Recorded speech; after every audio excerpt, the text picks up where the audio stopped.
Kam ardhur me deg daja me ju, nipash. Kjo nuk është një fjali e zakonshme. Është një betim, një vendim pa kthim, një moment kur njeriu zgjedh nderin mbi jetën. Fillimi i marsit 1998, Prekasi ishte i rrethuar. Forcat serbe po afrohen me armatim të rënd. Brenda kullës së jasharajve ndodhen Shaban, Adem, Hamz Jashari dhe familja e tyre. Por nuk janë vetëm. Mes atyre burrave që vendosën të mos tërhiqen ishte edhe daja i Ademit e Hamzës, një burr nga Llausha e Drenicës, Osman Geci. I lindur në vitin 1943, Osmani u rrit në një familje ku trimëria nuk mësohej, por trashëgohej. Edhe pse jetoi në varfëri dhe nuk pati mundësi të shkollohej, ai kishte një pasuri tjetër, nderin dhe besën.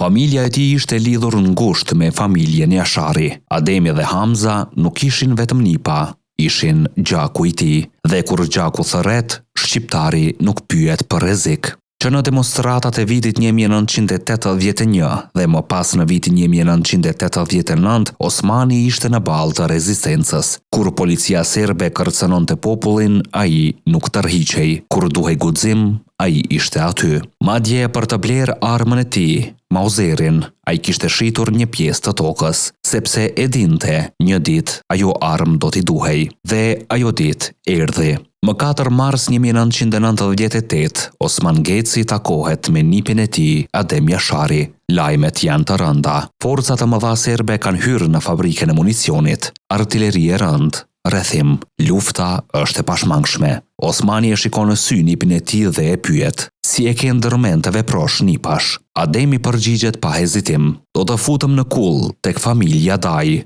Unë i gjallë e serbët më hy në familje, kjo nuk do të lejohet." Një moment heshtjeje, pastaj fjala që do të mbetet në kujtesë për jetë. "Aty më ke edhe mua, nipash, dhe më vonë, kam ardhur me dek daja me ju, nipash." Në atë natë, Geci nuk bëri një zgjedhje të lehtë. Ai zgjodhi të mos largohej, të mos e shpëtonte veten, të qëndronte. Në mesnatë me Mauserin gati ai hyn në kullën e rezistencës. Mëngjesi 5 marsit 1998 fillon sulmi, krismat mbushin ajrin, plumbat nuk ndalen, por as ata brenda kullës. Osman Geci lufton për krah Adem e Hamz Jasharit, deri në frymën e fundit, pa u dorëzuar, pa u tërhequr. Ai e mbajti fjalën, besën dhe nderin. Sot emri i tij qëndron në mesin e dëshmorëve në Prekaz, por më shumë se në gur, ai jeton në kujtesën tonë, sepse disa njerëz nuk vdesin kurrë, ata bëhen histori.